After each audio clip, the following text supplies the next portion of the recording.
इमुंगी मीना तिन चचिनकी थीना ngángki kayarak club kaduna sengdokhanki adubu mahakti hanba kौबा लैखिदे अनिरक ओखी ममाई कायदुना yum हलक्खिबा सुकियानी इमुंगी Meena थिंजिनखी अदुबु उपाय अमा तौरगा ओइदबा कया हाइजिनदुना लोन्ना सानखी हेक येंगबदा मियामगी मियेंगफम ओइगनबा टॉप टॉपना ओत ताबा मियामगी बम्बम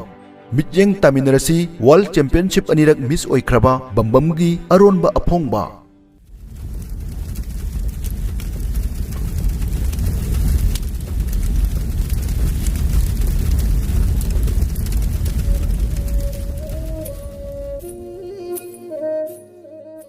कोई लेकाई की पुनबा है कोच पुनबा अयाम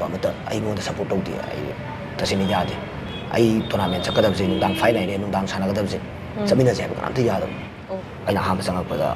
साना साना सिमजे सेंथोप सिपरवेना यावे तीन बौ सिजलबदे तसेना हाइनादे कोते युमचांग याम थीदिंगाय समकक लाकसे थेंगनावा लंबीदा कइदा थीथिंगांगम बुजावे तसेना एमएमए सानजिगानदि याम फुनरमे क्लब ता हंजन काय मामा बाबा क्लब तकाबा क्लब की सेक्रेटरी प्रेसिडेंट नगजे फुनर हाई उगाय तौद नमन सोयगा तोहनबा याम तोइना कारे आई लंबी सोक फुनबा चैनाबा आई डेली अंगति yung थुय हाइता अदो एमएमए जे सानगिबदगिदि तसिना फुनबा खनबा वखनजे तसिना काउर पुरा तसिना डिसिप्लिन अमा लाय ngasi आरके प्रोडक्शन ना उनबगी तंजा लौजरिबा असिना मयाम हेना थोइना सखंगनरिबा मयामगी मतेंगदगी हौजिक वर्ल्ड चैंपियनशिप रशिया दा चटकदौरिबा Bambam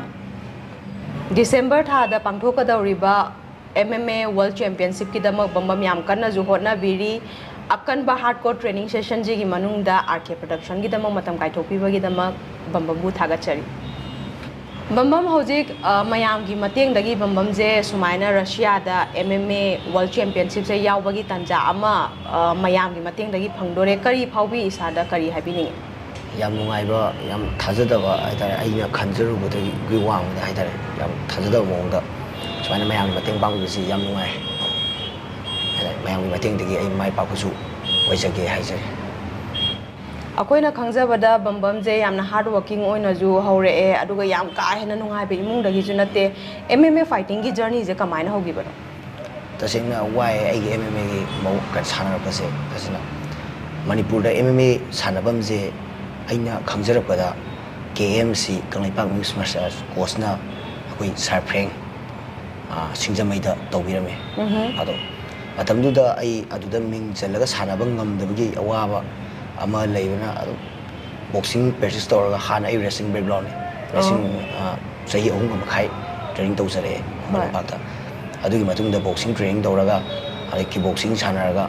ai MMA sanaba horke aduga muk singjamaida sarfreng gi manakta KMC da ai MMA sangjare adu MMA sangjare tha khar sanarame free thiba ngamaktabadagi ai sarnabudi yam yembire थाउम हम पुंजलगा लौबीबा यामना आइगी मतेंग जम पांगबिरे अदु आइना हेना मपुम फाना करा तौब ngamdabagi ai lepsage aduda adugi matungdagi Aztec Pie Studio gi founder koi oza Dr. Thangjam Premananda mana aibu nushibidagi aibu sida mateng tobiraga free da ai sananbire adagi hojipau ai magi makhada mai mateng dei sanajari Aztec Pie Studio Bambam अकोन ताजा बदा एस्टे की अकोई founder जो बिरिबा मपु जो बिरिबा ओजा प्रेमानंद जे अतोप सानरोई talent मयाम अमा जो सेमगतपा माले बम्बम जो Ming ताजरे अखोय अदुगा गोरोबा जो हंतक सानबा चकदबदो मा जो सेमगत पि हाये अदुदि मयामना साननिंगी गी चांगजिगा ओजादुना जो ngamnabadi mating pangpire अदो डाइट की मतंग जे हेक लाकपदा सानरोई सिंजे खक खक लेपगी मोंगददि अमोमुक तवे डाइट सिगी पार्ट सिमा जु लाइरे डाइट नतबदा एमएमए फाइटर अमगी दम ख्वाइदगी मरु ओइबे जे तै करी करी ओय फाइटर एमएमए फाइटर की ख्वाइदगी मरु ओइबे जे तसिंगना याम फाइटर याम कनबा यामना जाथिबा फुनाबा ओइरगसु अखोइ जे यामना वखनजिन नौवे हाइदे कैगुम्बा मा हेक तनो तौबदा थमोइ याम पिछनबा जेगी ट्रेनिंग कन तौरगसु टूर्नामेंट चलमदाइदा पैसा लेक्तबा मतमदा अरे फ्लाइट के करनी है पैसा लेक्तबा मतमदा ngsaigi honagri mayamdo डाउन चटपा लेमना मांगद्रा हाबगी बा याम डाउन चले कितंग नुआइतबा मत खनबे यादे याम डाउन चले अदुगुम्बा यारिगे नुआइतबा वखन खनबा याम पुनिंग सिगले हाइतारे मोय ꯑꯃꯨꯛꯁꯨ ꯑꯗꯨꯒꯤ ꯑꯩꯈꯣꯏꯒꯤ ꯃꯦꯟꯇꯦꯂꯤ ꯑꯩꯈꯣꯏꯅ ꯁꯣꯟꯖꯜꯂꯛꯄꯁꯤꯅ ꯍꯣꯔꯦꯟ ꯐꯤꯖꯤꯀꯦꯜ ꯄꯔꯐꯣꯔꯃꯦꯟꯁꯇꯁꯨ ꯑꯗꯨꯒꯤ ꯃꯃꯤ ꯑꯗꯨꯝ ꯇꯥꯕ꯭ꯔꯥ ꯀꯃꯥꯏꯅ ꯇꯧꯋꯤ ꯑꯗꯨꯝ ꯇꯥꯏ ꯑꯗꯨꯝ ꯇꯥꯏꯌꯦ ꯑꯗꯨꯅ ꯉꯁꯤ ꯃꯥꯏꯊꯤꯔꯤꯕ ꯑꯌꯥꯝꯕ ꯑꯗꯨꯒꯨꯝꯕꯗꯒꯤ ꯑꯌꯥꯝꯕ ꯑꯣꯏꯌꯦ ꯑꯩꯒꯤ ꯋꯥꯈꯜꯗꯗꯤ ꯍꯣꯏ ꯃꯥ ꯐꯅ ꯀꯟꯅ ꯍꯣꯠꯅꯖꯔꯁꯨ ꯄ꯭ꯔꯦꯁꯇꯤ ꯑꯗꯨꯝ ꯇꯧꯋꯦ ꯄ꯭ꯔꯦꯁꯇꯤ ꯑꯩꯁꯨ ꯑꯗꯨꯝ ꯃꯌꯥꯝ ꯇꯧꯋꯦ ꯑꯩꯁꯨ ꯂꯣꯁ ꯃꯌꯥꯝ ꯑꯣꯏꯈ꯭ꯔꯦ ꯑꯣꯏꯔꯤꯕ ꯂꯣꯁꯁꯦ ꯀꯗꯥꯏꯗ ꯑꯣꯏꯒꯦꯗ ꯑꯩꯅ ꯍꯣꯠꯅꯕ ꯋꯥꯠꯄꯒꯤꯗꯤ ꯅꯠꯇꯕ ꯑꯩꯅ ꯈꯟꯖꯩ ꯑꯩ ꯍꯣꯠꯅꯕ ꯀꯩꯁꯨ ꯋꯥꯠꯇꯦ ꯍꯣꯏ ꯑꯩꯉꯣꯟꯗ ꯑꯅꯧꯕ ꯇꯦꯛꯅꯤꯛ ꯃꯌꯥꯝꯒ ꯃꯥꯟꯅꯗꯕ ꯑꯇꯣꯞꯄ ꯑꯥꯎꯠꯁꯥꯏꯗꯇꯒꯤ ꯂꯧꯁꯤꯜꯂꯨꯗ꯭ꯔꯒꯁꯨ ꯑꯩꯒꯤ ꯈꯪꯖꯕ ꯑꯣꯖꯥꯁꯤꯡꯅ ꯇꯥꯛꯄꯤꯕ ꯈꯔꯗꯨꯃꯈꯩꯗꯤ ꯑꯩ ꯑꯗꯨꯝ ꯎꯠꯂꯦ ꯑꯗꯨ ꯑꯣꯏ ꯇꯥꯔꯒꯁꯨ ꯑꯩꯒꯤ ꯍꯣꯠꯅꯖꯔꯤꯕ ꯄꯣꯠꯇꯣ ꯇꯦꯟꯁꯟ ꯃꯌꯥꯝ ꯑꯃ ꯄꯤꯁꯟꯕꯅꯤꯅ ꯑꯩꯅ ꯄꯤꯊꯣꯛꯄ ꯉꯝꯗꯕ ꯁ꯭ꯇꯦꯖꯇ ꯊꯣꯛꯑꯀꯥꯟꯗ ꯎꯠꯊꯣꯛꯄ ꯉꯝꯗꯕ ꯑꯦꯄ꯭ꯂꯥꯏ ꯇꯧꯕ ꯉꯝꯗꯕ ꯑꯗꯨꯒꯨꯝꯕ ꯃꯌꯥꯝ ꯊꯦꯡꯅꯩꯁꯦ ꯇꯦꯟꯁꯟꯁꯦ ꯃꯔꯨ ꯑꯣꯏꯅ ꯀꯔꯤ ꯄꯣꯠꯀꯤ ꯑꯣꯏ ꯐꯥꯏꯅꯥꯟꯁꯤꯌꯦꯜꯁꯤꯃ ꯑꯣꯏꯔꯦ ꯈꯪꯉꯦ ꯑꯇꯣꯞꯄ ꯀꯔꯤ ꯇꯦꯟꯁꯟ ꯂꯩ ꯇꯦꯟꯁꯟꯁꯦ ꯇꯁꯦꯡꯅ ꯍꯥꯏꯗꯤ ꯁꯥꯟꯅꯕꯁꯦ ꯐꯥꯏꯅꯥꯟꯁꯤꯌꯦꯜ ꯄ꯭ꯔꯣꯕ꯭ꯂꯦꯝ ꯑꯣꯏꯕꯁꯦ ꯑꯌꯥꯝꯕꯅ ꯌꯨꯝꯗ ꯑꯩꯒꯤꯗꯤ ꯃꯃꯥ ꯈꯛꯇꯪ ꯂꯩꯕꯅꯤꯅ ꯕꯕꯥꯁꯨ ꯂꯩꯇꯦ ꯃꯃꯥ ꯈꯛꯇꯪ ꯂꯩꯕꯅꯤ나 ꯑꯩ ꯆꯠꯂꯝꯗꯥꯏꯁꯦ ꯃꯃꯥꯗ ꯆꯠꯂꯒꯦ ꯍꯥꯏꯔꯅꯤ ꯄꯩꯁꯥ ꯂꯩꯇꯕꯩ ꯃꯔꯝ ꯑꯣꯏꯕꯅꯤꯅ ꯐꯖꯅ ꯆꯠꯍꯟꯅꯤꯡꯉꯁꯨ ꯃꯃꯥ ꯍꯣꯏꯅ ꯑꯁ ꯏꯕꯨꯡ ꯍꯟꯗꯛꯇꯤ ꯂꯦꯞꯄꯣ ꯍꯥꯏꯕ ꯑꯩꯅ ꯆꯠꯅꯤꯡꯕꯅꯤꯅ ꯑꯗꯨꯝ ꯌꯥꯝ ꯋꯥꯅ ꯍꯥꯏꯇꯥꯔꯦ ꯑꯗꯨꯝ ꯉꯝꯗꯦ ꯍꯥꯏꯇꯥꯔꯦ ꯑꯗꯨꯅ ꯃꯃꯥ ꯍꯣꯏꯅ ꯇꯣꯛꯑꯣ ꯍꯟꯗꯛꯇꯤ ꯂꯦꯞꯄꯣ ꯑꯗꯨꯝ ꯍꯥꯏꯔꯛꯄ ꯃꯇꯝꯗ ꯑꯗꯨꯝ ꯑꯩꯅ ꯆꯠꯅꯤꯡꯉꯒꯁꯨ ꯗꯥꯎꯟ ꯑꯗꯨꯝ ꯆꯠꯂꯦꯕ ꯑꯗꯨꯝꯕꯒꯤ ꯑꯗꯨꯝ ꯑꯌꯥꯝꯕꯅ ꯐꯥꯏꯅꯥꯟꯁꯤꯌꯦꯜ ꯑꯗꯨꯝ ꯑꯣꯏ ꯑꯗꯨꯝ ꯑꯗꯨꯒ ꯄꯩꯁꯥꯒꯤꯁꯤꯁꯨ ꯂꯩꯔꯦ ꯑꯗꯨꯒ ꯑꯃꯨꯛꯁꯨ ꯁꯥꯟꯅꯕꯁꯦ ꯕꯣꯛꯁꯤꯡꯒ ꯍꯥꯏꯇꯥꯔꯒꯗꯤ ꯃꯦꯔꯤ ꯀꯣꯝꯒꯨꯝꯕ ꯑꯩꯈꯣꯏꯒꯤ ꯁꯥꯟꯅꯔꯣꯏ ꯑꯐꯥꯎꯕ ꯃꯌꯥꯝ ꯂꯩꯕꯅ ꯆꯤꯡꯈꯠꯈꯤꯕꯅꯤꯅ MMA ꯐꯥꯏꯇꯤꯡꯁꯦ ꯂꯥꯛꯄ ꯃꯇꯝꯗꯗꯤ ꯃꯌꯥꯝꯁꯦ ꯀꯔꯤ ꯀꯥꯟꯅꯗꯣꯏꯅꯣ ꯃꯥꯏ ꯃꯤꯠ ꯀꯥꯏꯔꯒ ꯇꯣꯛꯀꯅꯤ ꯍꯥꯏꯕꯒꯨꯝꯕ ꯑꯃ ꯑꯩꯈꯣꯏꯅꯁꯨ ꯌꯥꯝ ꯀꯟꯅ ꯇꯥꯖꯩ ꯑꯗꯣ ꯁꯥꯟꯅꯔꯣꯏ ꯑꯃ ꯑꯣꯏꯅ ꯕꯝꯕꯝꯗꯁꯨ ꯁꯤ ꯄꯣꯠꯁꯦ ꯇꯥꯕ ꯐꯪꯕ꯭ꯔꯥ ꯀꯃꯥꯏꯅ ꯇꯧꯋꯤ ꯇꯁꯦꯡꯅ ꯑꯩ ꯐꯪꯖꯔꯦ ꯑꯩ ꯍꯧꯖꯤꯛꯐꯥꯎꯗ ꯇꯧꯔꯤ ꯑꯗꯣ ꯑꯩꯒꯤ ꯍꯦꯛ ꯍꯧꯔꯛꯄꯗꯒꯤ ꯍꯧꯅ ꯑꯩ ꯁꯥꯟꯅꯔꯛꯄ ꯀꯥꯟꯗ MMA ꯑꯩ ꯁꯥꯟꯅꯔꯦ ꯇꯥꯔꯛꯄꯗ ꯂꯩꯀꯥꯏꯒꯤ ꯑꯃꯗꯤ ꯑꯩꯈꯣꯏ ꯁꯥꯒꯩ ꯏꯃꯨꯡ ꯃꯅꯨꯡ ꯑꯩꯒꯤ ꯃꯃꯥ ꯑꯔꯩꯕ ꯑꯩꯒ ꯄꯨꯟꯕ ꯈꯨꯗꯤꯡꯃꯛꯅ ꯑꯩꯉꯣꯟꯗ ꯇꯣꯛꯅꯕ ꯌꯥꯝ ꯍꯥꯏꯌꯦ ꯑꯗ ꯑꯩꯁꯦ ꯁꯥꯟꯅꯕ ꯈꯨꯗꯤꯡ ꯌꯥꯝ ꯁꯣꯛꯑ ꯂꯥꯛꯑꯦ ꯃꯈꯣꯏꯅꯁꯨ ꯁꯥꯟꯅꯍꯟꯅꯤꯡꯗꯕ ꯇꯣꯛꯍꯟꯅꯤꯡꯕ ꯑꯗꯨꯒꯤ ꯁꯔꯨꯛꯄꯨꯗꯤ ꯏꯚꯦꯟ ꯑꯇꯣꯞꯄ ꯊꯕꯛ ꯐꯪꯕ ꯌꯥꯕ ꯑꯗꯨꯒꯨꯝꯕ ꯁꯥꯟꯅꯧ ꯑꯗꯩ ꯅꯦꯁꯅꯦꯜ ꯒꯦꯝ ꯆꯠꯄ ꯌꯥꯕ ꯑꯗꯨꯒꯨꯝꯕ ꯁꯥꯟꯅꯧ ꯑꯗꯨꯝꯕ ꯌꯥꯝ ꯍꯥꯏꯌꯦ ꯑꯗꯣ ꯁꯣꯛꯄ ꯄꯟꯕ ꯍꯥꯏꯗꯤ ꯇꯣꯉꯥꯟꯂꯦ ꯃꯁꯤ ꯃꯥꯒꯤ ꯄꯥꯝꯖꯕꯅꯤ ꯍꯥꯏꯕ ꯇꯥꯏ ꯍꯥꯏꯗꯤ ꯃꯣꯏ ꯕꯣꯛꯁꯤꯡꯁꯨ ꯐꯖꯅ ꯁꯥꯟꯅꯩ ꯑꯩꯈꯣꯏꯁꯨ ꯁꯥꯟꯅꯩ ꯆꯞ ꯃꯥꯟꯅꯩ ꯃꯈꯣꯏꯅ ꯍꯣꯠꯅꯔꯤꯗꯨꯒ ꯑꯩꯈꯣꯏ ꯍꯣꯠꯅꯔꯤꯗꯨꯒ ꯇꯣꯉꯥꯟꯕ ꯂꯝꯕꯤꯗ ꯃꯈꯣꯏ ꯍꯣꯠꯅꯗꯦ ꯍꯥꯏꯕꯗꯤ ꯌꯥꯔꯣꯏ ꯃꯈꯣꯏꯁꯨ ꯍꯣꯠꯅꯩ ꯑꯩꯈꯣꯏꯁꯨ ꯍꯣꯠꯅꯩ ꯆꯞ ꯃꯥꯟꯅꯅ ꯍꯣꯠꯅꯩ ꯑꯗꯨꯃꯥꯏꯅ ꯍꯥꯏꯇꯥꯔꯦ ꯆꯞ ꯃꯥꯟꯅꯅ ꯍꯣꯠꯅꯩ ꯑꯗꯨꯕꯨ ꯃꯤꯌꯥꯝꯒꯤ ꯃꯤꯠꯌꯦꯡꯗꯗꯤ ꯆꯞ ꯃꯥꯟꯅꯕ ꯃꯤꯠꯌꯦꯡꯗꯤ ꯌꯦꯡꯕꯤꯗꯦ ꯇꯁꯦꯡꯅ ꯃꯈꯣꯏ ꯔꯤꯀꯣꯒꯅꯥꯏꯖ ꯇꯧꯕ ꯍꯥꯏꯇꯥꯔꯦ ꯒꯦꯝꯁꯤꯡꯁꯤꯅ ꯑꯩꯈꯣꯏꯅ ꯂꯨꯝꯅ ꯂꯧꯕꯤꯕ MMA ꯈꯤꯇꯪ ꯀꯩꯅꯣ ꯑꯣꯏꯅ ꯊꯝꯕꯤꯕ ꯑꯣꯏꯅ ꯎꯏ ꯑꯩꯅ ꯎꯖꯕꯗ ꯃꯥꯂꯦꯝꯒꯤ ꯊꯥꯛꯇꯗꯤ ꯍꯧꯖꯤꯛ MMA ꯐꯥꯏꯇꯤꯡ ꯍꯥꯏꯔ ꯀꯥꯟꯗ ꯌꯥꯝ ꯂꯨꯝꯅꯗꯤ ꯂꯧꯅꯔꯦ ꯑꯗꯣ ꯃꯅꯤꯄꯨꯔꯗ ꯑꯩꯈꯣꯏꯒꯤ ꯑꯅꯧꯕ ꯒꯥꯔꯤ ꯃꯣꯗꯦꯜ ꯌꯧꯔꯛꯄ ꯊꯦꯡꯕꯒꯤ ꯇꯥꯏꯞꯇ ꯃꯤꯌꯥꯝꯒꯤ ꯍꯦꯛꯇ ꯒ꯭ꯂꯣꯕꯦꯂꯥꯏꯖꯦꯁꯟꯁꯦ ꯃꯅꯤꯄꯨꯔ ꯌꯧꯔꯛꯄꯗꯗꯤ ꯌꯥꯝ ꯇꯞꯄꯗꯣ ꯑꯗꯨꯅꯁꯨ ꯑꯣꯏꯔꯝꯕ ꯌꯥꯏ ꯁꯨꯡꯁꯣꯏ ꯁꯣꯏꯗꯅ ꯃꯤꯌꯥꯝꯅ ꯍꯧꯖꯤꯛ ꯑꯅꯝꯕꯅꯗꯤ ꯈꯪꯅꯔꯦꯅ ꯈꯜꯂꯦ ꯑꯩꯈꯣꯏ ꯃꯅꯤꯄꯨꯔꯒꯤ ꯃꯤꯌꯥꯝꯅꯁꯨ ꯁꯨꯡꯁꯣꯏ ꯁꯣꯏꯗꯅ ꯑꯇꯣꯞꯄ ꯕꯣꯛꯁꯤꯡꯒꯨꯝꯕ ꯃꯁꯥꯟꯅꯁꯦ ꯁꯤꯒ MMAꯗ ꯊꯝꯃꯛꯏꯕ ꯃꯤꯠꯌꯦꯡꯁꯤꯁꯨ ꯁꯨꯡꯁꯣꯏ ꯁꯣꯏꯗꯅ ꯍꯣꯡꯉꯛꯀꯅꯤ ꯍꯥꯏꯕꯒꯤ ꯋꯥꯈꯜꯂꯣꯟ ꯂꯩꯖꯩ ꯋꯥꯔꯜ ꯆꯦꯝꯄꯤꯌꯟꯁꯤꯞꯇ ꯍꯟꯗꯛꯀꯤꯁꯤꯅ ꯑꯍꯥꯟꯕ ꯑꯣꯏꯗꯣꯏꯔꯥ ꯑꯩꯁꯦ ꯃꯃꯥꯡꯗ ꯃꯨꯝꯕꯥꯏꯗ ꯇꯧꯈꯤꯕ ꯀꯩꯅꯣꯒꯤꯗꯨꯗ ꯒꯥꯃꯥ ꯋꯥꯔꯜ ꯆꯦꯝꯄꯤꯌꯟꯁꯤꯞꯀꯤ ꯇ꯭ꯔꯥꯏꯜ ꯑꯃ ꯇꯧꯈꯤ ꯑꯗꯨꯁꯨ ꯑꯩ ꯁꯦꯂꯦꯛꯁꯟꯗꯤ ꯐꯪꯉꯤ 2021ꯗ ꯑꯗꯨ ꯑꯩ ꯆꯠꯅꯤꯡꯉꯦ ꯑꯗꯣ ꯐꯥꯏꯅꯥꯟꯁꯤꯌꯦꯜ ꯄ꯭ꯔꯣꯕ꯭ꯂꯦꯝ ꯂꯩꯕꯅꯤꯅ ꯆꯠꯄ ꯐꯪꯍꯧꯗ꯭ꯔꯦ ꯑꯗꯣ ꯍꯟꯗꯛꯀꯤꯁꯤꯁꯨ ꯑꯩ ꯊꯥꯖꯗꯦ ꯑꯩ ꯇꯁꯦꯡꯅ ꯊꯥꯖꯗꯦ ꯆꯠꯀꯦꯗꯤ ꯈꯜꯂꯒ ꯆꯠꯄ ꯉꯝꯃꯔꯣꯏꯗꯅ ꯈꯟꯕ ꯇꯁꯦꯡꯅ ꯑꯩꯒꯤ ꯑꯣꯏꯅꯗꯤ ꯄꯥꯁꯄꯣꯔꯠ ꯁꯥꯅꯕ ꯄꯩꯁꯥꯐꯧ ꯂꯩꯇꯕ ꯍꯥꯏꯇꯥꯔꯦ ꯌꯨꯝꯗ ꯍꯥꯏꯔꯨꯔꯒꯁꯨ ꯑꯗꯩ ꯁꯥꯒꯦꯅ ꯄꯩꯁꯥꯁꯦ ꯇꯨꯡꯁꯤꯜꯂꯒꯁꯨ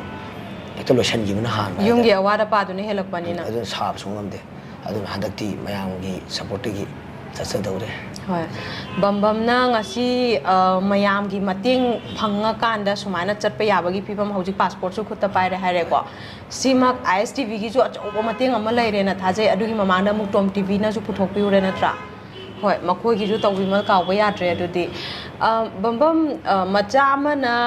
ꯃꯃꯥꯏ ꯃꯃꯤꯠ ꯄꯣꯞꯄꯒ ꯂꯥꯛꯄꯁꯦ ꯃꯃꯥ ꯑꯃꯒꯤ ꯊꯃꯣꯏꯗ ꯈ꯭ꯋꯥꯏꯗꯒꯤ ꯑꯋꯥꯕ ꯆꯩꯊꯦꯡꯅꯤ ꯍꯥꯏꯅꯩꯌꯦꯕ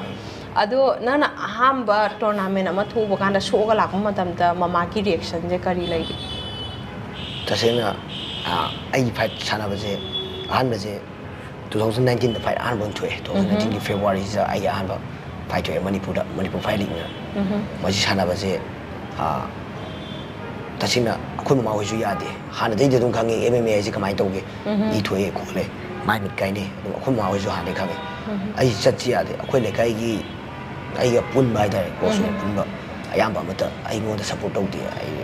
ꯇꯁꯦꯡꯅ ꯌꯥꯗꯦ ꯑꯩ ꯇꯣꯔꯅꯥꯃꯦꯟ ꯆꯠꯀꯗꯕꯁꯦ ꯅꯨꯡꯗꯥꯡ ꯐꯥꯏꯅꯥꯏꯅꯦ ꯅꯨꯡꯗꯥꯡ ꯁꯥꯟꯅꯒꯗꯕꯁꯦ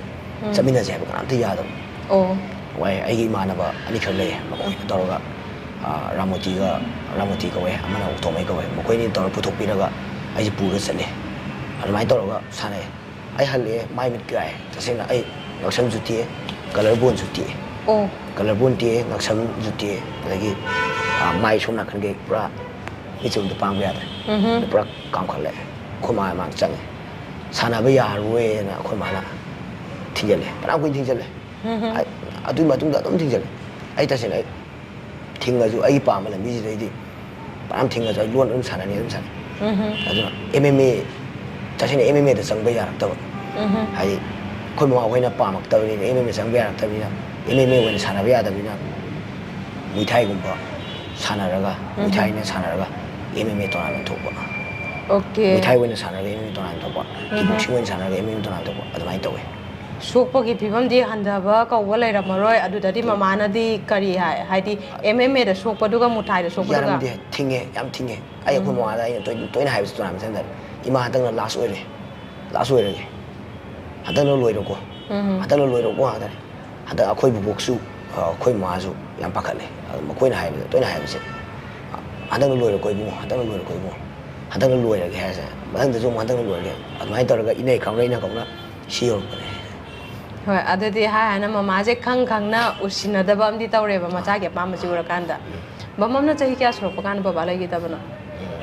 ꯆꯍꯤꯁꯦ 2019ꯗ ꯕꯕꯥ ꯂꯩꯇꯕꯅꯦ ꯁꯥꯟꯅꯕ ꯍꯧꯒꯠꯂꯛꯑꯀꯥꯟꯗ MMA ꯐꯥꯏꯠꯇꯤ ꯊꯣꯛꯇ꯭ꯔꯤ ꯕꯕꯥ ꯂꯩꯇꯕ ꯑꯗꯨꯒ ꯀꯩꯅꯣ ꯇꯧꯕ MMAꯗꯤ ꯁꯥꯟꯅꯕ ꯄ꯭ꯔꯦꯛꯇꯤꯁꯇꯤ ꯇꯧꯕ ꯍꯧꯖꯔꯦ ꯑꯣ ꯑꯗꯨꯗꯤ ꯏꯃꯨꯡꯒꯤ ꯁꯣꯔꯁ ꯑꯣꯐ ꯏꯟꯀꯝꯁꯦ ꯀꯃꯥꯏꯅ ꯇꯧꯏ ꯍꯧꯖꯤꯛꯀꯤꯁꯦ ꯑꯩꯈꯣꯏ ꯃꯃꯥꯁꯦ ꯉꯥ ꯌꯣꯜꯂꯦ ꯃꯃꯥꯅ ꯉꯥ ꯌꯣꯟꯕꯒꯤ ꯐꯪꯉꯛꯄ ꯄꯩꯁꯥ ꯑꯗꯨꯒ ꯑꯗꯒꯤ ꯑꯩꯅ ꯍꯧꯖꯤꯛ ꯍꯥꯟꯅꯕꯨꯗꯤ ꯑꯩ ꯖꯤꯝꯁꯤꯗ ꯑꯩꯅ ꯑꯍꯥꯟꯕ ꯆꯪꯉꯛꯄꯗ ꯀꯩꯅꯣ ꯑꯣꯏꯅ ꯁꯥꯟꯅꯅ ꯑꯩ ꯖꯤꯝꯁꯦ ꯁꯦꯡꯗꯣꯛꯄ ꯁꯤꯄꯔ ꯑꯣꯏꯅ ꯌꯥꯎꯔꯛꯑꯦ ꯑꯣ ꯖꯤꯝꯗ ꯁꯥꯟꯅꯅ ꯖꯤꯝꯒꯤ ꯁ꯭ꯋꯤꯄꯤꯡ ꯑꯃꯒꯤ ꯊꯕꯛꯁꯨ ꯑꯩ ꯌꯦꯡꯕ ꯇꯧꯖꯔꯛꯑꯦ ꯑꯗꯨꯗꯒꯤ ꯁꯤꯗꯒꯤ ꯐꯪꯉꯛꯄ ꯄꯩꯁꯥ ꯈꯔꯗꯨꯅ ꯑꯩꯒꯤ ꯗꯥꯏꯠ ꯑꯃꯨꯛ ꯍꯨꯟꯅꯖꯕ ꯑꯗꯒꯤ ꯑꯩꯒꯤ ꯑꯣꯛꯇꯣ ꯕꯔꯥ ꯑꯃꯨꯛ ꯍꯨꯟꯕ ꯑꯗꯨꯝꯕ ꯇꯧꯔꯦ ꯑꯐꯪꯕ ꯑꯩꯁꯨ ꯑꯗꯨꯝ ꯁꯨꯏꯌꯦ ꯆꯦꯛ ꯁꯨꯕ ꯌꯥꯎꯋꯦ ꯑꯗꯒꯤ ꯔꯪ ꯇꯧꯕ ꯆꯠꯂꯦ ꯑꯗꯒꯤ ꯎ ꯁꯨꯕꯁꯨ ꯌꯥꯎꯋꯦ ꯑꯗꯩ ꯃꯩꯁꯨ ꯑꯗꯨꯝ ꯁꯦꯝꯕ ꯆꯠꯂꯦ ꯑꯗꯨꯃꯥꯏꯅ ꯇꯧꯋꯦ ꯑꯗꯨꯒ ꯑꯩꯅ ꯍꯣꯠꯅꯖꯕ ꯑꯩꯅ ꯀꯩꯅꯣ ꯇꯧꯖꯕꯗꯣ ꯑꯩꯈꯣꯏꯒꯤ ꯐꯥꯎꯟꯗꯔꯁꯤꯅ ꯎꯕꯤꯕꯗꯒꯤ ꯑꯩ ꯐꯥꯎꯟꯗꯔꯗ ꯑꯩ ꯔꯤꯀ꯭ꯋꯦꯁ ꯇꯧꯋꯦ ꯁꯥꯔ ꯑꯩ ꯋꯥꯔꯦ ꯑꯩ ꯆꯦꯛ ꯁꯨꯔꯒ ꯁꯥꯟꯅꯕꯁꯦ ꯑꯩ ꯁꯥꯟꯅ ꯉꯝꯗ꯭ꯔꯦ ꯑꯩ ꯇꯁꯦꯡꯅ ꯑꯩ ꯏꯐꯧ ꯎꯒꯦ ꯇꯁꯦꯡꯅ ꯗꯥꯏꯠ ꯆꯥꯗꯕ ꯇ꯭ꯔꯦꯅꯤꯡꯗ ꯀꯟꯁꯤꯜꯂꯛꯄ ꯊꯕꯛ ꯑꯃꯨꯛ ꯍꯜꯂꯛꯄꯒ ꯑꯃꯨꯛ ꯁꯥꯟꯅꯕ ꯑꯗꯨ ꯏ ꯑꯣꯕ ꯌꯥꯎꯋꯦ ꯗꯥꯏꯠ ꯆꯥꯔꯛꯇꯕ ꯏꯒꯤ 2 times ꯏ ꯑꯣꯈ꯭ꯔꯦ ꯑꯗꯒꯤ ꯗꯣꯛꯇꯔꯗ ꯆꯠꯂꯨꯔꯒꯅ ꯊꯥ 3 ꯂꯦꯞꯄꯨ ꯍꯥꯏꯕ ꯁꯥꯟꯅꯕ ꯑꯗꯣ ꯀꯤꯖꯕꯅꯤꯅ ꯑꯩ ꯗꯣꯛꯇꯔ ꯌꯦꯡꯉꯨꯔꯒꯁꯨ ꯌꯨꯝꯗ ꯃꯃꯥ ꯍꯣꯏꯗ ꯍꯥꯏꯗꯕ ꯑꯗꯣ तसेंना आई डाइट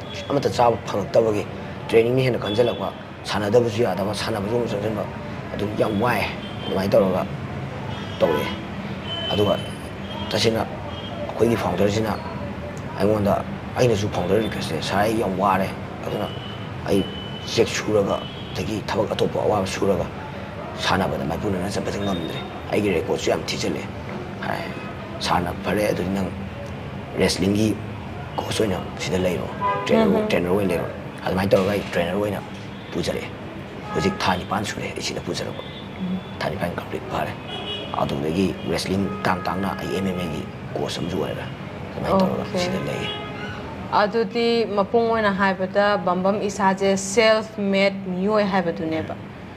इचिनाव क्यानो युमदा तोप कना कना ले इचिनाव अखोय मोय अहुम अखोय आइगा अखोय अहुम ओइदो इचिनाव अहुम बम्बम ने क्या सुबा अहन ओइदोबा ओके अदुदी बम्बम होजि चही क्या सुरे आई चही कुनहुमदोय कुनहुमदोय अदु इखागी अंगांग सिंदुना चही क्या क्या याव फादुना चही 53 चंगे चेनबीदुना चही 32 यामना क्रूशियल ओइबा एस स्टेज ngaktaनेबा अदो मखोइदि साना खोनाबदा थवा यावरा कमायना तवे तसेंगा मखोइनिदि लाइक थवाय मौजे ओ अतोपा वखन हाइदे लाइक खतक तौजे लाइक द फोकस तौबा लाइक खतक ओइना तौजे अदुदि इमुंगदा ख्वाइदगी तोंगानबा टेलेंट अमा पुथोरइजे बम्बम तंगनेको ꯃꯃꯝ ꯁꯥꯟꯅꯔꯣꯏꯗ ꯑꯩꯈꯣꯏꯒꯤ ꯈꯨꯟꯅꯥꯏꯁꯤꯗ ꯌꯦꯡꯕ ꯃꯤꯠꯌꯦꯡꯁꯦ ꯌꯥꯝ ꯃꯌꯥꯝꯁꯦ ꯁꯥꯟꯅꯔꯣꯏ ꯃꯌꯥꯝ ꯑꯃꯁꯨ ꯃꯅꯤꯄꯨꯔꯒꯤ ꯂꯩꯍꯥꯎꯁꯤꯗꯒꯤ ꯊꯣꯛꯈ꯭ꯔꯦ ꯑꯗꯨꯒ ꯐꯥꯎꯔꯀꯥꯟꯗꯅ ꯃꯤꯌꯥꯝꯒꯤ ꯑꯣꯏꯕ ꯐꯥꯎꯗ꯭ꯔꯤꯉꯩꯗꯅ ꯃꯁꯥꯒꯤ ꯁꯨꯃꯥꯏꯅ ꯏ ꯑꯣꯔ ꯐꯥꯎꯗ ꯍꯣꯠꯅꯕꯒꯤ ꯐꯤꯕꯝꯁꯦ ꯌꯥꯝ ꯎꯏꯌꯦ ꯑꯗꯨꯒ ꯃꯌꯥꯝꯅ ꯍꯦꯛꯇ ꯁꯞꯄꯣꯔꯠ ꯇꯧꯔꯀꯥꯟꯗ ꯁꯨꯃꯥꯏꯅ ꯕꯝꯕꯝꯒꯤꯁꯨ ꯌꯥꯝꯅ ꯂꯥꯏꯕꯛ ꯐꯕꯅꯦ ꯍꯥꯏꯇꯥꯔꯦꯀꯣ ꯃꯤꯌꯥꯝꯅ ꯍꯦꯛꯇ ꯃꯇꯝ ꯆꯥꯅ ꯈꯪꯈꯤꯗꯅ ꯁꯨꯃꯥꯏꯅ ꯍꯟꯗꯛ ꯋꯥꯔꯜ ꯆꯦꯝꯄꯤꯌꯟꯁꯤꯞꯇ ꯊꯣꯛꯄ ꯉꯝꯗꯣꯏꯁꯦ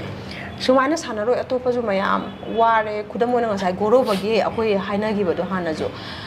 ꯀꯔꯤ ꯈꯟꯕꯤ ꯍꯥꯏꯗꯤ ꯋꯥꯔꯜ ꯒꯥꯃꯥꯒꯤ ꯑꯍꯥꯟꯕ ꯁꯦꯂꯦꯛꯁꯟꯗ ꯕꯝꯕꯝ ꯏꯁꯥ ꯆꯠꯄ ꯐꯪꯍꯧꯗ꯭ꯔꯦ ꯒꯣꯔꯣꯕꯗꯤ ꯍꯟꯗꯛ ꯆꯠꯄ ꯐꯪꯕꯒꯤ ꯐꯤꯕꯝ ꯑꯃꯗ ꯂꯩꯔꯦ ꯅꯪꯒꯤꯗꯁꯨ ꯃꯌꯥꯝ ꯆꯪꯗꯅ ꯃꯇꯦꯡ ꯄꯥꯡꯈꯤꯕꯅꯤꯅ ꯒꯣꯔꯣꯕꯁꯤꯁꯨ ꯆꯠꯄ ꯐꯪꯒꯅꯤ ꯍꯥꯏꯕ ꯈꯟꯕꯤꯕ꯭ꯔꯥ ꯐꯪꯉꯣꯏ ꯍꯥꯏꯅ ꯈꯟꯕꯤꯕ꯭ꯔꯥ ꯀꯔꯤ ꯈꯜꯂꯤ ꯇꯁꯦꯡꯅ ꯍꯟꯗꯛꯀꯤ ꯑꯩꯉꯣꯟꯗ ꯃꯌꯥꯝꯅ ꯇꯧꯕꯤꯔꯤꯕ ꯃꯇꯦꯡ ꯄꯥꯡꯕꯤꯔꯤꯕ ꯑꯩꯕꯨ ꯄꯨꯛꯅꯤꯡ ꯊꯧꯒꯠꯄꯤꯔꯤꯕ ꯑꯁꯤ ꯎꯔꯒ ꯒꯣꯔꯣꯕꯒꯤ ꯆꯠꯄ ꯐꯪꯒꯅꯤ ꯍꯥꯏꯕꯒꯤ ꯊꯥꯖꯕ ꯌꯥꯝ ꯋꯥꯡꯂꯦ ꯍꯥꯏꯗꯤ ꯇꯁꯦꯡꯅ ꯑꯩꯈꯣꯏ ꯃꯅꯤꯄꯨꯔꯁꯤꯗ ꯇꯥꯏ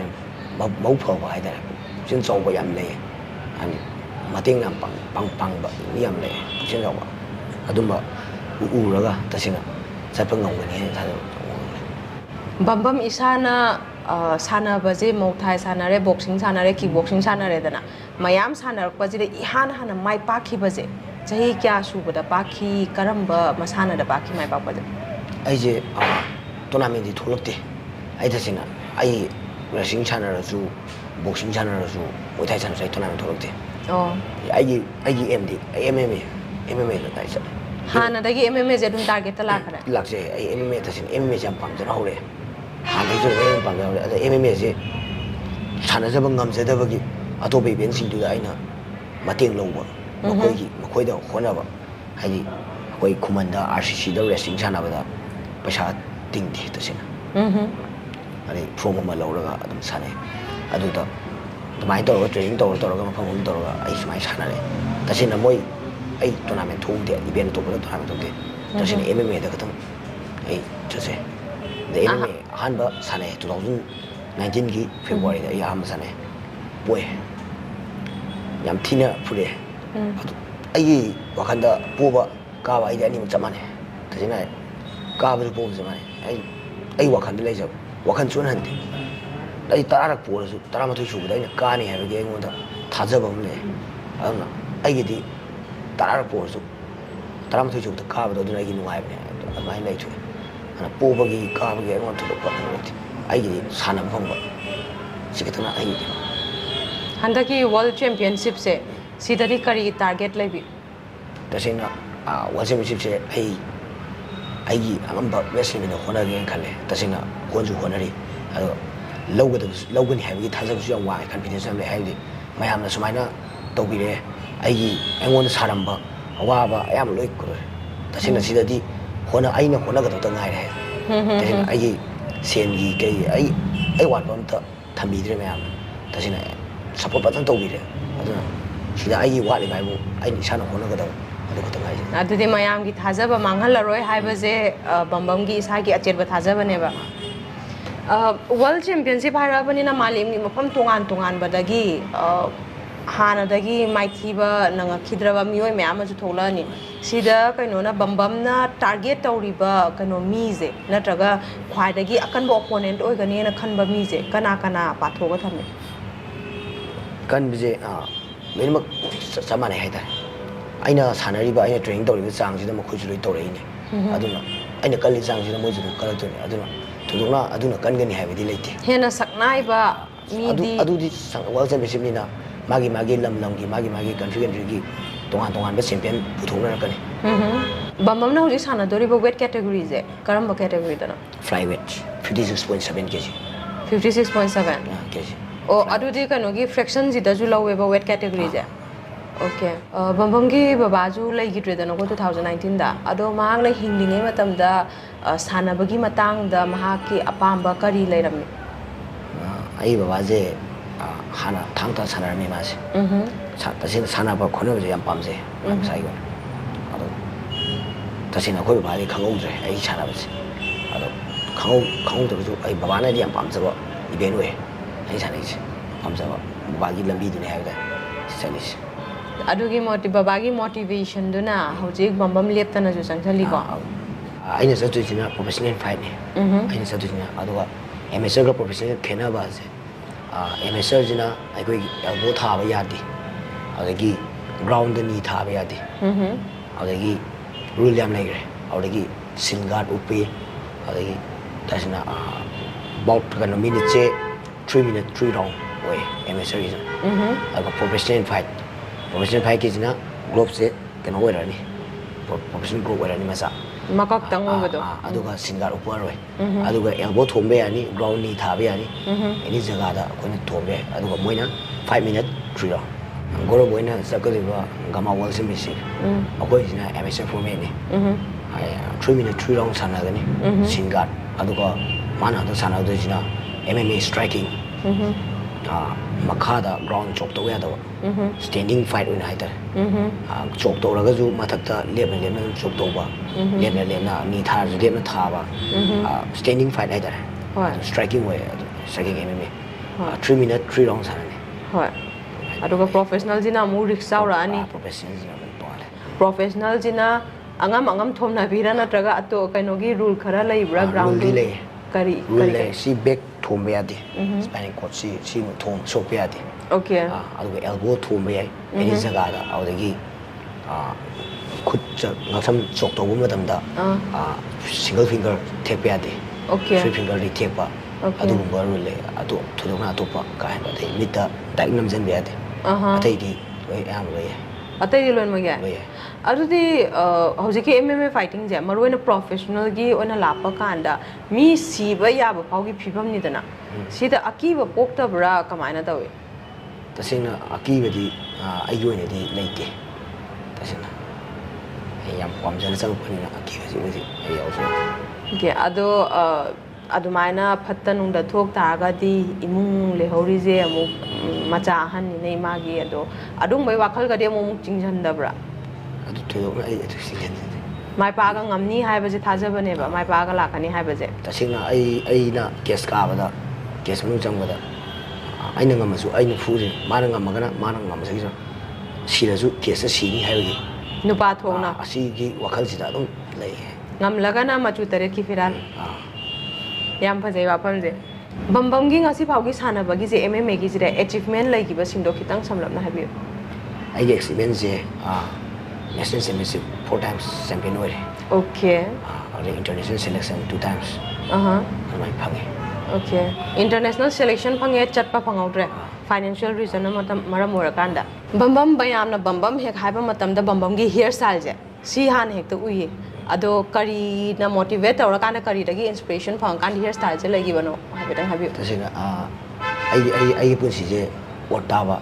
ꯃꯌꯥꯝꯗꯒꯤ ꯈꯔ ꯑꯣꯠ ꯇꯥꯕꯁꯦ ꯁꯤꯅ ꯑꯩ ꯈ꯭ꯋꯥꯏꯗꯒꯤ ꯅꯨꯡꯉꯥꯏꯖꯕ ꯄꯦꯟꯖꯕ ꯑꯣꯏ ꯍꯥꯏꯗꯅ ꯑꯩꯅ ꯁꯤ ꯑꯩ ꯌꯥꯝ ꯄꯥꯝꯖꯅ ꯀꯛꯈꯤꯕ ꯍꯥꯏꯇꯥꯔꯦ ꯀꯅꯥꯒꯨꯝꯕ ꯀꯩꯅꯣꯗꯒꯤ ꯑꯝꯇ ꯌꯦꯡꯉꯒ ꯀꯛꯈꯤꯕ ꯀꯣꯄꯤ ꯇꯧꯈꯤꯕꯁꯨ ꯂꯩꯇꯦ ꯃꯤꯒꯤ ꯃꯤꯠꯌꯦꯡꯗꯗꯤ ꯑꯣꯠ ꯇꯥꯕ ꯑꯣꯏꯅ ꯂꯧꯋꯦꯕ ꯃꯤꯅꯁꯨ ꯑꯗꯨꯝ ꯍꯥꯏꯔꯛꯑꯦꯕ ꯑꯣꯠ ꯇꯥꯏꯕꯣ ꯅꯪ ꯍꯥꯏ ꯇꯁꯦꯡꯅ ꯑꯩ ꯗ꯭ꯔꯦꯁ ꯃꯛꯇ ꯑꯣꯏꯔꯁꯨ ꯁꯤ ꯀꯂꯔ ꯑꯗꯨꯗꯒꯤ ꯑꯣꯔꯦꯟꯖꯀꯨꯝꯕ ꯌꯥꯝ ꯂꯥꯏꯠ ꯑꯣꯏꯕ ꯃꯤꯅ ꯍꯦꯛ ꯌꯦꯡꯕꯗ ꯈꯪꯕ ꯌꯥꯕ ꯍꯥꯏꯅ ꯁꯨꯝ ꯃꯌꯥꯝ ꯇꯧꯋꯦꯕ ꯑꯩ ꯂꯥꯛꯑꯁꯦ ꯇꯁꯦꯡꯅ ꯁꯝꯁꯤꯁꯨ ꯑꯩ ꯇꯅꯟꯕꯁꯨ ꯁꯪꯉꯝꯃꯦꯕ ꯑꯩꯈꯣꯏ ꯕꯨꯕꯣꯛ ꯍꯣꯏꯅ ꯉꯥꯡꯕꯗꯒꯤ ꯇꯤꯟꯐꯧ ꯁꯤꯖꯤꯜꯂꯛꯄꯗ ꯑꯩ ꯇꯁꯦꯡꯅ ꯍꯩꯅꯗꯦ ꯈꯣꯠꯇꯦ ꯌꯨꯝ ꯆꯪꯉꯒ ꯌꯥꯝ ꯊꯤꯉꯥꯏ ꯁꯝꯀꯛ ꯂꯥꯀꯛꯁꯦ ꯊꯦꯡꯅꯕ ꯂꯝꯕꯤꯗ ꯀꯩꯗ ꯊꯤ ꯉꯥꯡꯉꯝꯕꯁꯨ ꯌꯥꯎꯋꯦ ꯌꯥꯝ ꯐꯖꯩꯅꯦ ꯍꯥꯏꯕꯤꯔꯝꯕꯁꯨ ꯑꯗꯨꯝ ꯌꯥꯎꯋꯦ ꯇꯁꯦꯡꯅ ꯃꯤ ꯑꯃꯒꯤ ꯑꯣꯏꯐꯝ ꯊꯣꯛꯄ ꯀꯩꯅꯣꯗꯨꯗꯒꯤ ꯈꯔ ꯀꯥꯏꯔꯒ ꯈꯔ ꯂꯩꯕꯗꯣ ꯑꯗꯨ ꯑꯩ ꯇꯁꯦꯡꯅ ꯄꯥꯝꯖꯩ ꯐꯤꯕꯝ ꯈꯨꯗꯤꯡꯃꯛꯇ ꯃꯌꯥꯝꯅ ꯀꯥꯎꯉꯝꯗꯕ ꯇꯣꯉꯥꯟꯕ ꯍꯥꯏꯇꯥꯔꯦ ꯍꯣꯏ ꯃꯌꯥꯝꯅ ꯀꯥꯎꯉꯝꯗꯕ ꯑꯃꯗꯤ ꯑꯗꯨꯝ ꯑꯣꯏꯗꯣꯔꯦꯕ ꯇꯣꯉꯥꯟꯕ ꯑꯣꯏꯅ ꯑꯗꯨꯝ ꯂꯩꯕꯁꯤ ꯄꯥꯝꯖꯩ MMA ꯐꯥꯏꯇꯔꯒ ꯀꯥꯏꯅ ꯍꯥꯏꯔꯀꯥꯟꯗ ꯑꯩꯈꯣꯏꯅ ꯃꯤ ꯈꯠꯅꯕ ꯌꯥꯝ ꯄꯥꯝꯕ ꯐꯨꯅꯕ ꯌꯥꯝ ꯄꯥꯝꯕ ꯂꯝꯕꯤ ꯁꯣꯛꯇꯒ ꯃꯤ ꯍꯦꯛꯇ ꯂꯥꯎꯊꯠꯅꯕ ꯐꯨꯅꯕ ꯃꯤ ꯑꯃ ꯑꯣꯏꯅ ꯍꯦꯛꯇ ꯃꯌꯥꯝꯒꯤ ꯃꯤꯠꯌꯦꯡꯗ ꯑꯃ ꯆꯠꯂꯤꯌꯦ ꯕꯝꯕꯝꯒꯤ ꯄꯔꯁꯣꯅꯦꯜ ꯂꯥꯏꯐꯇꯗꯤ ꯑꯗꯨꯃꯥꯏꯅ ꯂꯝꯕꯤ ꯁꯣꯛꯇ ꯃꯤ ꯑꯗꯨꯃꯥꯏꯅ ꯐꯨꯅꯕ ꯑꯗꯨꯒꯨꯝꯕꯁꯦ ꯀꯃꯥꯏꯅ ꯇꯧꯏ ꯇꯁꯦꯡꯅ ꯐꯨꯅꯕꯁꯦ ꯑꯩꯒꯤ ꯑꯣꯏꯅꯗꯤ ꯌꯥꯝ ꯐꯨꯅꯔꯛꯑꯦ MMA ꯁꯥꯟꯅꯕꯗꯒꯤꯗꯤ ꯐꯨꯅꯗꯦ तसें MMA सानद्रिकानदी याम फुनरमे क्लब ता हंजन काय ममा बाबा क्लब ता काबा अदगी क्लब की सेक्रेटरी प्रेसिडेंट नगजे फुनरवे हायु गाय तौदा नमन सोयगा तौहनबा याम तोइना कारे आई लंबी शॉप ता फुनबा चैनाबा आई डेली अंगति yung थुए हाइता अदो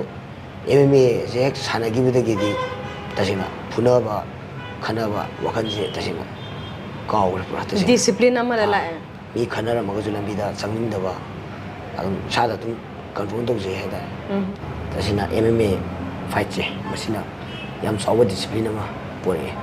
ꯃꯁꯤꯅ ꯃꯔꯝ ꯑꯣꯏꯔꯒ ꯇꯁꯦꯡꯅ MMA ꯐꯥꯏꯠꯁꯦ ꯑꯩ ꯇꯁꯦꯡꯅ ꯊꯋꯥꯏ ꯍꯛꯆꯥꯡ ꯌꯥꯎꯅ ꯄꯥꯝꯖꯕꯅꯤ ꯕꯝꯕꯝꯁꯦ ꯐꯥꯏꯠꯇꯤ 2019 ꯑꯗꯥꯏꯗꯒꯤ ꯍꯧꯔꯦ ꯍꯥꯏꯔꯦ ꯑꯗꯨꯒ ꯇ꯭ꯔꯦꯅꯤꯡꯅ 2017ꯗꯒꯤ ꯑꯗꯨꯗꯤ ꯆꯍꯤ 6 ꯍꯦꯜꯂꯛꯄꯒꯤ ꯑꯦꯛꯁꯄꯤꯔꯤꯌꯦꯟꯁꯁꯦ ꯁꯤꯗ ꯏꯁꯥꯅ ꯔꯦꯁꯂꯤꯡꯒꯤꯁꯨ ꯑꯃꯨꯛ ꯀꯣꯆ ꯑꯣꯏꯅꯁꯨ ꯄꯨꯕꯤꯔꯦ ꯌꯥꯝ ꯆꯝꯅ ꯁ꯭ꯋꯤꯄꯔ ꯑꯃꯗꯒꯤ ꯍꯧꯈꯤꯕ ꯃꯐꯝꯁꯤꯗ ꯍꯧꯖꯤꯛ ꯀꯣꯆ ꯑꯃ ꯐꯥꯎꯒꯤ ꯂꯦꯚꯦꯜꯗ ꯂꯩꯔꯦ ꯑꯗꯨꯒ ꯃꯥꯂꯦꯝꯒꯤ ꯊꯥꯛꯇ ꯃꯅꯤꯄꯨꯔꯕꯨ ꯑꯃꯗꯤ ꯏꯟꯗꯤꯌꯥꯕꯨ ꯁꯛ ꯇꯥꯛꯄ ꯉꯝꯒꯗꯕ ꯋꯥꯔꯜ ꯆꯦꯝꯄꯤꯌꯟꯁꯤꯞꯇ ꯆꯠꯄ ꯌꯥꯕꯒꯤ ꯐꯤꯕꯝ ꯑꯃꯁꯨ ꯃꯤꯌꯥꯝꯒꯤ ꯃꯇꯦꯡꯗꯒꯤ ꯐꯪꯒꯗꯧꯔꯤ ꯍꯟꯗꯛ ꯆꯍꯤ 6 ꯖꯔꯅꯤꯁꯤꯗ ꯕꯝꯕꯝꯅ ꯎꯖꯕꯁꯦ MMA ꯐꯥꯏꯇꯔ ꯑꯃꯗ ꯆꯦꯟꯒꯗꯕ ꯌꯥꯝ ꯃꯔꯨꯑꯣꯏꯕ ꯒꯨꯟꯁꯦ ꯀꯔꯤꯅꯦꯅ ꯎꯕꯤ ꯇꯁꯦꯡꯅ MMA ꯐꯥꯏꯇꯔꯁꯦ ꯇꯁꯦꯡꯅ ꯑꯩꯅ ꯉꯁꯤ ꯊꯦꯡꯅꯔꯛꯄꯗ ꯁꯣꯗ ꯆꯠꯄ ꯃꯌꯥꯝꯁꯨ ꯂꯩ MMA ꯁꯥꯟꯅꯔꯒ ꯑꯩ ꯀꯦꯁ ꯆꯪꯉꯒ ꯁꯔꯪ ꯃꯅꯨꯡ ꯆꯪꯉꯒ ꯐꯣꯇꯣ ꯀꯥꯞꯀꯅꯤ ꯍꯥꯏꯕꯒꯤ ꯍꯥꯏꯗꯤ ꯐꯣꯇꯣꯗ ꯌꯥꯝꯅ ꯆꯠꯄ ꯚꯤꯗꯤꯑꯣ ꯆꯠꯄ ꯑꯗꯒꯤ ꯏꯟꯁꯇꯥꯒ꯭ꯔꯥꯝꯗ ꯑꯩ ꯐꯥꯏꯇꯔꯅꯤ ꯍꯥꯏꯅꯕ ꯊꯥꯒꯠꯅꯕꯒꯤꯗꯃꯛꯇ ꯁꯥꯟꯅꯕ ꯂꯥꯛꯄ ꯇꯁꯦꯡꯅ ꯃꯌꯥꯝ ꯌꯥꯎꯋꯦ ꯑꯩ ꯌꯥꯝ ꯊꯦꯡꯅꯔꯦ ꯍꯥꯏ ꯑꯩ ꯐꯥꯏꯇꯔꯅꯤ ꯑꯩ ꯄ꯭ꯔꯣꯐꯦꯁꯅꯦꯜ ꯐꯥꯏꯇꯔꯅꯤ ꯉꯁꯤꯈꯛ ꯁꯥꯟꯅꯕ ꯖꯣꯏꯟ ꯇꯧꯔꯒ ꯍꯌꯦꯡꯅ ꯄ꯭ꯔꯣꯐꯦꯁꯅꯦꯜ ꯐꯥꯏꯇꯔꯅꯤ ꯊꯥꯒꯠꯂꯛꯄ ꯑꯗꯒꯤ ꯉꯁꯤꯈꯛ ꯁꯥꯟꯅꯕ ꯍꯧꯔꯒ ꯐꯣꯇꯣ ꯈꯔ ꯚꯤꯗꯤꯑꯣ ꯈꯔ ꯏꯗꯤꯠ ꯇꯧꯔꯒ ꯍꯦꯛꯇ ꯐꯥꯏꯠ ꯁꯥꯟꯅꯕ ꯇꯁꯦꯡꯅ ꯁꯤꯒꯨꯝꯕ ꯃꯌꯥꯝ ꯊꯦꯡꯅꯩ ꯁꯣ ꯑꯣꯐꯇ ꯉꯥꯛꯇ ꯁꯣꯗ ꯉꯥꯛ ꯆꯠꯂꯦ ꯃꯁꯤ ꯃꯌꯥꯝꯁꯤꯅ ꯇꯁꯦꯡꯅ ꯊꯃꯣꯏ ꯁꯦꯡꯅ ꯐꯥꯏꯠꯀꯤ ꯂꯝꯕꯤꯗ ꯌꯥꯝ ꯄꯥꯝꯖꯕ ꯍꯥꯏꯇꯥꯔꯦ ꯐꯥꯏꯇꯔꯁꯤꯡꯗ ꯌꯥꯝꯅ ꯑꯃꯨꯕ ꯀꯩꯅꯣꯝꯃ ꯇꯩꯁꯟꯕ ꯑꯃ ꯊꯣꯛꯑꯦ ꯑꯗꯨꯒ ꯇꯁꯦꯡꯅ MMA ꯁꯥꯟꯅꯔꯒ ꯐꯥꯏꯇꯔ ꯅꯠꯇꯦ MMA ꯐꯥꯏꯇꯔ ꯍꯥꯏꯁꯤꯗꯤ ꯃꯥꯒꯤ ꯇꯣꯉꯥꯟꯕ ꯃꯒꯨꯟ ꯃꯌꯥꯝ ꯂꯩꯈ꯭ꯔꯦ ꯑꯗꯣ ꯑꯩ MMA ꯁꯥꯟꯅꯔꯦ MMA ꯐꯥꯏꯇꯔꯅꯤ ꯐꯥꯏꯇꯔ ꯑꯃꯒꯤ ꯃꯒꯨꯟꯁꯤꯗꯤ ꯑꯩ ꯏꯁꯥꯐꯥꯎꯗ ꯃꯄꯨꯡ ꯐꯥꯅ ꯆꯦꯟꯕ ꯉꯝꯖꯗꯦ ꯍꯥꯏꯇꯥꯔꯦ ꯑꯩ ꯏꯁꯥꯅ ꯏꯁꯥꯕꯨ ꯐꯥꯏꯇꯔꯅꯤ ꯍꯥꯏꯕꯒꯤ ꯍꯥꯏꯖꯗꯦ ꯇꯁꯦꯡꯅ ꯐꯥꯏꯇꯔ ꯑꯃ ꯍꯥꯏꯁꯦ ꯌꯥꯝ ꯆꯥꯎꯋꯦ ꯑꯩꯈꯣꯏꯒꯤ ꯑꯣꯏ ꯑꯗꯨꯅ ꯃꯗꯨ ꯌꯧꯕ ꯅꯕ ꯀꯟꯅ ꯍꯣꯠꯅꯔꯤ ꯑꯩ ꯏꯁꯥꯐꯥꯎ ꯌꯧꯕ ꯉꯝꯖꯗꯦ ꯍꯥꯏꯖꯅꯤꯡꯉꯤ ꯑꯗꯨ ꯇꯁꯦꯡꯅ ꯍꯧꯖꯤꯛ ꯍꯧꯒꯠꯂꯛꯏꯕ ꯐꯥꯏꯇꯔꯁꯤꯡꯁꯦ ꯑꯩꯒꯤ ꯖꯨꯅꯤꯌꯔꯁꯤꯡꯁꯦ ꯌꯥꯝꯅ ꯁꯣꯂꯣꯝꯗ ꯌꯥꯝꯅ ꯆꯠꯄ ꯑꯣꯏꯅ ꯎꯏꯌꯦ ꯑꯩꯅ ꯈꯪꯖꯕꯗ ꯑꯗꯨ ꯎꯖꯕꯗ ꯆꯠꯍꯟꯅꯤꯡꯗꯦ ꯇꯁꯦꯡꯅ ꯑꯗꯨꯃꯥꯏꯅ ꯑꯩꯒꯤ ꯃꯥꯏꯀꯩꯗꯒꯤꯗꯤ ꯆꯠꯍꯟꯅꯤꯡꯗꯦ ꯇꯁꯦꯡꯅ MMA ꯁꯤꯗ ꯔꯦꯁꯄꯦꯛ ꯑꯃ ꯂꯩꯍꯟꯅꯤꯡꯉꯤ ꯇꯁꯦꯡꯅ MMA ꯐꯥꯏꯇꯔ ꯑꯃꯒꯤ ꯌꯥꯝ ꯃꯔꯨꯑꯣꯏꯕ ꯃꯒꯨꯟꯁꯤꯡꯁꯤ ꯑꯩ ꯆꯥꯎꯔꯥꯛꯅ ꯍꯥꯏꯖꯒꯦ S5ꯒꯤ ꯃꯒꯨꯟ ꯆꯦꯜꯂꯣꯅ ꯑꯣꯖꯥꯅ ꯇꯣꯏꯅ ꯍꯥꯏꯕ ꯑꯃ ꯂꯩ 1 struggle, number 2 stamina, number 2 strength, skill, speed. ꯌꯥꯝ ꯍꯣꯠꯅꯕ ꯃꯊꯧ ꯇꯥꯏ ꯑꯗꯒꯤ ꯈꯥꯡꯕ ꯀꯟꯕ ꯑꯃꯁꯨ ꯃꯔꯨ ꯑꯣꯏ ꯑꯗꯒꯤ ꯌꯥꯝ ꯀꯟꯕ ꯑꯃꯁꯨ ꯃꯊꯧ ꯇꯥꯏ ꯑꯗꯨꯒ ꯑꯅꯧ ꯑꯅꯧꯕ ꯁ꯭ꯀꯤꯜ ꯃꯌꯥꯝ ꯍꯥꯏ ꯇꯦꯛꯅꯤꯛ ꯃꯌꯥꯝ ꯑꯃ ꯈꯪꯕ ꯑꯃꯁꯨ ꯃꯊꯧ ꯇꯥꯏ ꯇꯝꯕ ꯂꯦꯞꯄ ꯌꯥꯗꯦ ꯃꯈꯣꯏ ꯃꯌꯥꯝꯁꯦ ꯁ꯭ꯄꯤꯠ ꯂꯣꯝꯗ ꯑꯣꯟꯊꯣꯔꯛꯄ ꯉꯝꯕ ꯃꯇꯝꯗ ꯐꯥꯏꯇꯔ ꯑꯃꯒꯤ ꯃꯒꯨꯟꯁꯦ ꯃꯄꯨꯡ ꯐꯥꯕ ꯐꯥꯏꯇꯔ ꯑꯃ ꯑꯣꯏ ꯃꯁꯤꯒꯤ S5ꯁꯦ ꯑꯩꯈꯣꯏ ꯐꯥꯏꯇꯔ ꯑꯌꯥꯝꯕ ꯁꯣ ꯁ꯭ꯇꯥꯏꯜ ꯁꯤꯗ ꯌꯥꯝꯅ ꯆꯠꯂꯦ ꯑꯣꯟꯊꯣꯛꯑꯦ ꯁꯤꯃꯗꯤ ꯑꯩ ꯁꯦꯅꯤꯌꯔ ꯑꯃ ꯑꯣꯏꯅ ꯍꯥꯏꯇꯥꯔꯦ ꯐꯥꯏꯇꯔ ꯑꯃ ꯑꯣꯏꯅ MMA ꯁꯥꯟꯅꯔꯣꯏ ꯑꯃ ꯑꯣꯏꯅ ꯑꯣꯖꯥꯅ ꯍꯥꯏꯔꯤꯕ S5ꯗꯨꯗ ꯁꯣꯒ ꯁ꯭ꯇꯥꯏꯜꯒꯁꯤꯗꯤ ꯌꯥꯎꯕ ꯅꯠꯇꯦ ꯑꯗꯣ ꯃꯌꯥꯝꯅ ꯆꯠꯂꯤꯁꯤꯅ ꯁꯣꯒ ꯁ꯭ꯇꯥꯏꯜꯗ ꯆꯠꯂꯦ ꯑꯗꯨꯃꯥꯏꯅ ꯆꯠꯂꯦ ꯑꯗꯣ ꯇꯁꯦꯡꯅ ꯃꯁꯤ ꯃꯒꯨꯟꯁꯤꯡꯁꯦ ꯆꯦꯟꯕ ꯉꯝꯃꯒꯗꯤ ꯐꯥꯏꯇꯔ ꯑꯣꯏꯅ ꯌꯥꯝ ꯂꯤꯡꯅ ꯂꯩꯕ ꯉꯝꯅꯤꯅ ꯍꯥꯏꯖꯅꯤꯡꯉꯤ ꯉꯁꯤ ꯕꯝꯕꯝꯒꯤ ꯑꯋꯥ ꯅꯨꯡꯉꯥꯏ ꯄꯥꯎꯗꯝ ꯀꯌꯥꯁꯨ ꯑꯩꯈꯣꯏꯅ ꯇꯥꯔꯦ RK ꯄ꯭ꯔꯗꯛꯁꯟꯒꯤ ꯄ꯭ꯔꯣꯒ꯭ꯔꯥꯝ ꯑꯁꯤꯒꯤ ꯂꯣꯏꯁꯤꯜꯂꯛꯄ ꯁꯔꯨꯛ ꯑꯃ ꯑꯣꯏꯅ RK ꯄ꯭ꯔꯗꯛꯁꯟꯒꯤ ꯚ꯭ꯌꯨꯋꯔꯁꯤꯡꯗ ꯕꯝꯕꯝꯒꯤ ꯑꯣꯏꯕ ꯋꯥꯈꯜꯂꯣꯟ ꯈꯤꯇ ꯊꯝꯕꯤꯌꯨ ꯇꯁꯦꯡꯅ ꯃꯌꯥꯝꯗ ꯑꯩꯅ ꯍꯥꯏꯖꯅꯤꯡꯕꯁꯦ ꯉꯁꯤ ꯒꯃꯥ ꯋꯥꯔꯜ ꯆꯦꯝꯄꯤꯌꯟꯁꯤꯞ ꯆꯠꯀꯗꯕ ꯑꯩꯒꯤ ꯃꯔꯨꯞ ꯒꯣꯔꯣꯕꯕꯨ ꯃꯌꯥꯝꯅ ꯁꯞꯄꯣꯔꯠ ꯇꯧꯕꯤꯔꯒ ꯃꯉꯣꯟꯗ ꯃꯇꯦꯡ ꯄꯤꯕꯤꯔꯒ ꯃꯥꯕꯨꯁꯨ ꯋꯥꯔꯜ ꯆꯦꯝꯄꯤꯌꯟꯁꯤꯞ ꯑꯁꯤꯗ ꯁꯔꯨꯛ ꯌꯥꯍꯟꯕꯤꯌꯨ ꯍꯥꯏꯖꯔꯤ ꯑꯗꯨꯒ ꯑꯃꯅ ꯉꯁꯤ ꯑꯩꯕꯨ ꯃꯌꯥꯝꯗ ꯁꯛ ꯇꯥꯛꯄꯒꯤ ꯇꯟꯖꯥ ꯑꯃ ꯄꯤꯕꯤꯕꯒꯤꯗꯃꯛ RK ꯄ꯭ꯔꯗꯛꯁꯟꯕꯨꯁꯨ ꯍꯥꯏꯅꯤꯡꯉꯥꯏ ꯂꯩꯇꯅ ꯊꯥꯒꯠꯆꯔꯤ ꯆꯦꯛ ꯁꯨꯕ ꯌꯨꯝ ꯁꯥꯕ ꯂꯝꯕꯤ ꯅꯥꯀꯜꯗ ꯃꯣꯃꯣ ꯆꯧꯆꯧ ꯌꯣꯟꯗꯨꯅ ꯒꯃꯥ ꯋꯥꯔꯜ ꯆꯦꯝꯄꯤꯌꯟꯁꯤꯞ ꯆꯠꯅꯕ ꯀꯟꯅ ꯄꯩꯁꯥ ꯇꯨꯡꯁꯤꯜꯂꯤꯕ ꯒꯣꯔꯣꯕ ꯄꯩꯁꯥꯅ ꯃꯔꯝ ꯑꯣꯏꯔꯒ ꯆꯦꯝꯄꯤꯌꯟꯁꯤꯞ ꯑꯁꯤ ꯆꯠꯄ ꯐꯪꯒꯅꯤ ꯐꯪꯂꯣꯏ ꯍꯧꯖꯤꯛꯁꯨ ꯈꯪꯗ꯭ꯔꯤ ꯃꯍꯥꯛꯀꯤꯗꯃꯛ ꯃꯤꯌꯥꯝꯅ ꯃꯇꯦꯡ ꯄꯥꯡꯕꯤꯅꯕ ꯅꯣꯜꯂꯨꯛꯆꯔꯤ ꯏꯝꯐꯥꯜ ꯏꯁꯀꯤ ꯃꯅꯨꯡ ꯆꯟꯅ ꯂꯩꯕ ꯂꯥꯏꯐꯝ ꯈꯨꯅꯧ ꯃꯃꯥꯡ ꯂꯩꯀꯥꯏ ꯂꯥꯏꯐꯝ ꯁꯤꯐꯥꯏꯗꯒꯤ ꯊꯣꯏꯗꯤꯡꯖꯝ ꯒꯣꯔꯣꯕꯒꯤ ꯃꯣꯕꯥꯏꯜ ꯅꯝꯕꯔ ꯑꯃꯗꯤ ꯃꯇꯦꯡ ꯄꯥꯡꯕꯤꯅꯤꯡꯕ ꯀꯅꯥꯒꯨꯝꯕ ꯄꯨꯛꯆꯦꯜ ꯆꯥꯎꯔꯕꯁꯤꯡꯒꯤꯗꯃꯛ ꯖꯤꯄꯦ ꯅꯝꯕꯔꯁꯨ ꯁ꯭ꯀ꯭ꯔꯤꯟꯗ ꯄꯤꯖꯔꯤ ꯉꯁꯤꯒꯤꯗꯃꯛꯇꯗꯤ ꯃꯇꯥꯡ ꯑꯁꯤꯗ ꯇꯦꯟꯁꯤꯟꯖꯔꯤ ꯃꯤꯠꯌꯦꯡ ꯇꯥꯕꯤꯔꯤꯕ ꯄꯨꯝꯅꯃꯛꯄꯨ RK ꯄ꯭ꯔꯗꯛꯁꯟꯒꯤ ꯃꯥꯏꯀꯩꯗꯒꯤ ꯊꯥꯒꯠꯆꯔꯤ